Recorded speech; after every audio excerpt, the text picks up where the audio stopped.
regardless of service. Speaking about something that's near and dear to my heart, something that I'm really passionate about, and it's a problem that I dealt with as a leader in the military, or the lack of leadership. Um, so what I'm going to bring to your attention today is a hidden military problem.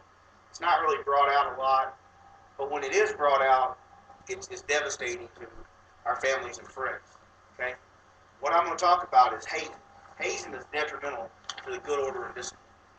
In front of you, you have some slides there that you can look at that will kind of go over some of the information, some of the hidden dangers behind what I'm going to talk about today.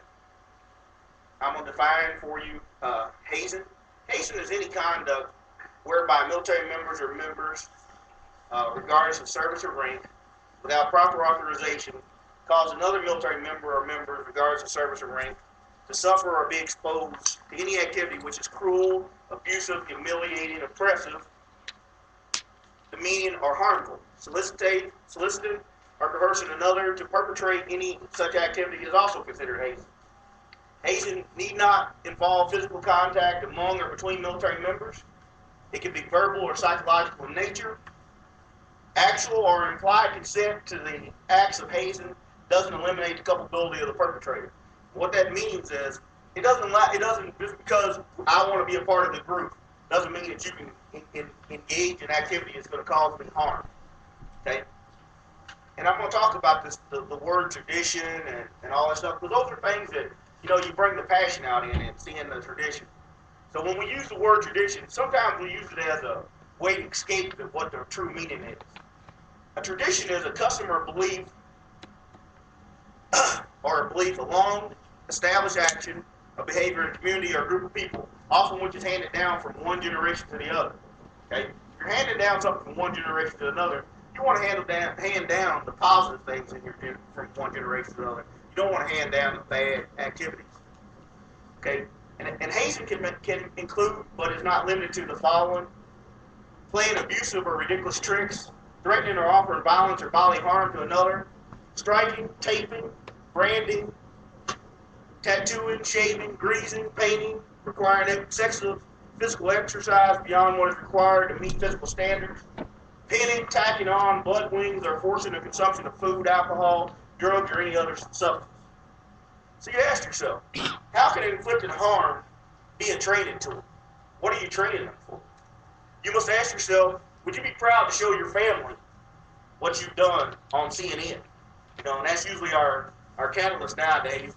When you see it on CNN, that's when you get that realization, hey, it was probably a bad idea, and I shouldn't have done that. Remember that tearing down someone else doesn't bring up the spiritual core.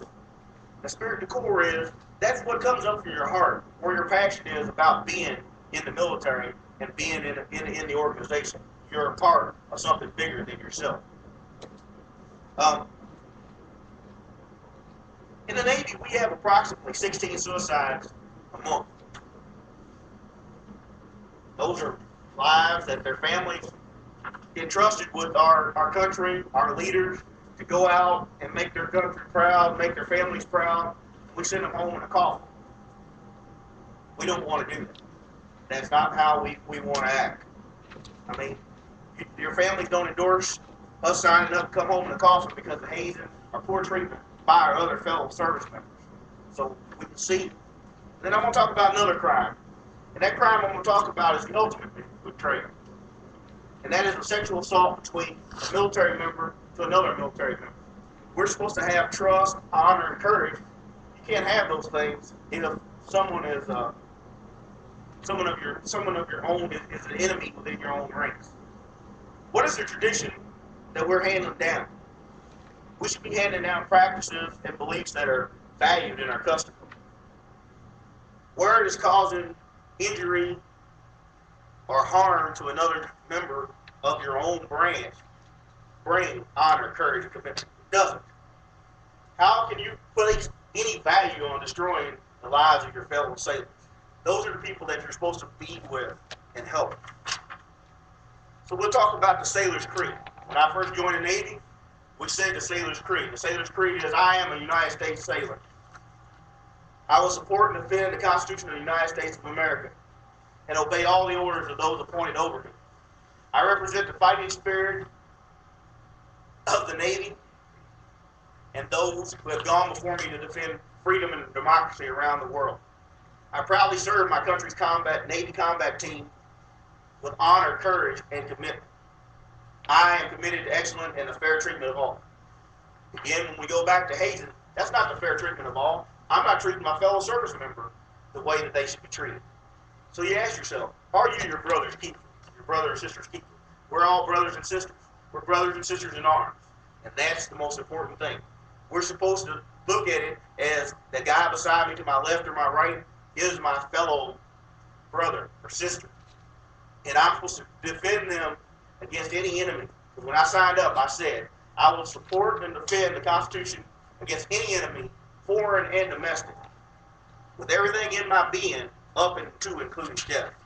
And if I'm going to do that, I need to be defending the people around me.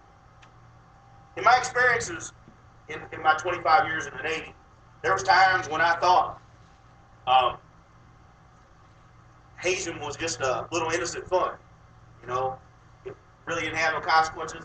I've been on both sides of it, being the side of the perpetrator. I've also been the side of the people that were consenting to it because I wanted to be a part of that group. I wanted to be a part of that other side, you know. But in my military career, I've seen where innocent fun has become a full nightmare. I've had to pack the belongings of my fellow shipmates and ship them home, and I shipped them home in a coffin because they committed suicide or some of the hazing incidents went too far. We don't want to have it. As a leader, I failed my Navy, I failed my shipmates, and I failed myself by not eradicating and eliminating hazing from my command. I hope that we never again have to do this awful task. As leaders, we let down our greatest asset, and the commission that we were given is wasted on the ignorance of a few misguided, lost people. Our commission is to protect those who can't protect themselves. And a lot of times in life, we don't have the courage, the honor to stand up for those who can't respect themselves. But since we all have U.S. Navy on our name tabs, I can't overlook the most basics of instructions to not inflict harm on my comrades, but to bear arms in allegiance to God, country, and my fellow man, and my fellow troops. Employing the culture that the beatings will continue until the morale will improve hasn't improved the Navy or any other military branch. We have to train our sailors and Seabees to provide the blanket of freedom, not smother out someone else's life with a desire to make everyone conform to a rigid set of unwritten rules or guidelines.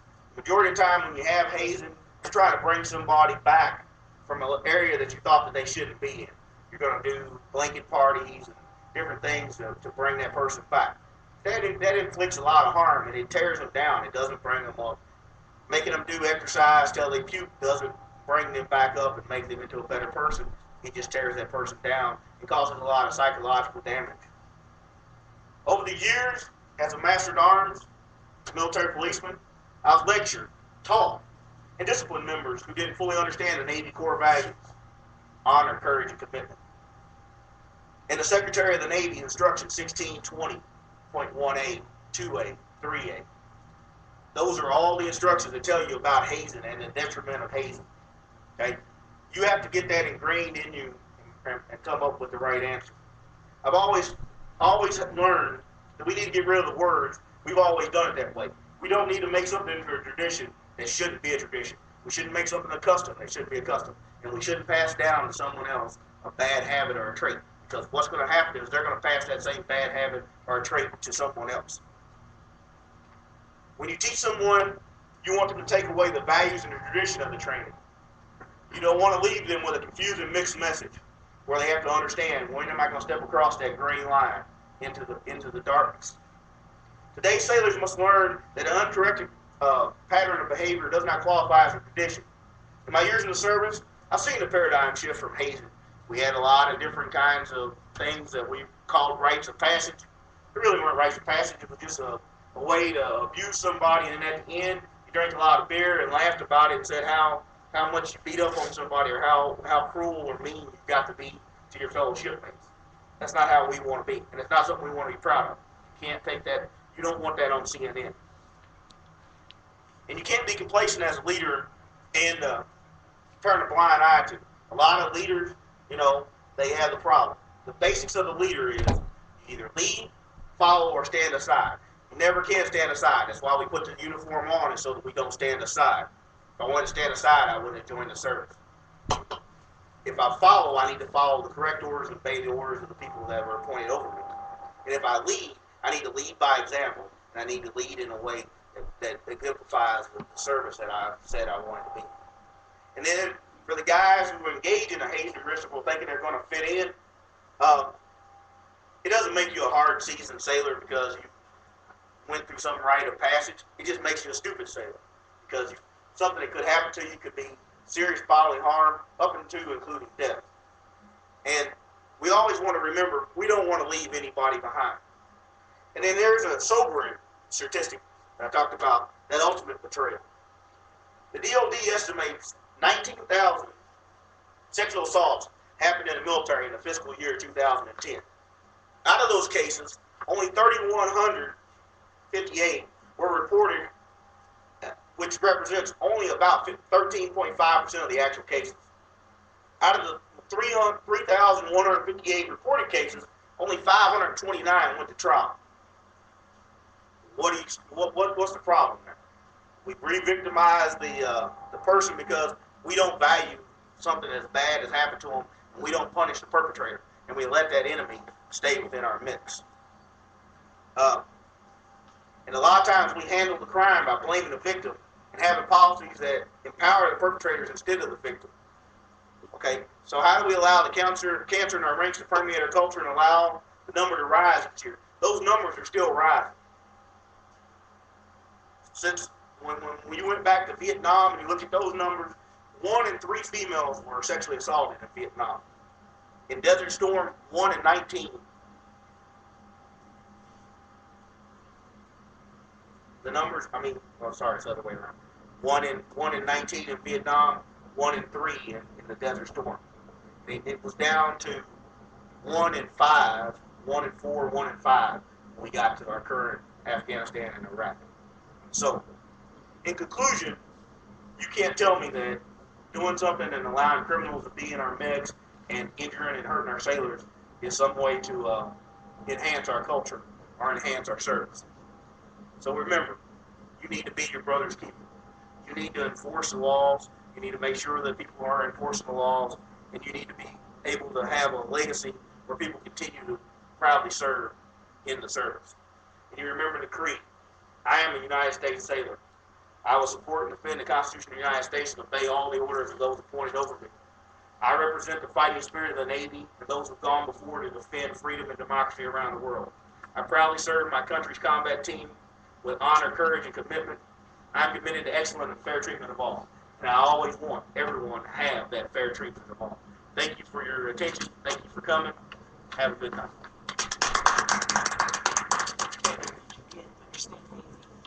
Every night.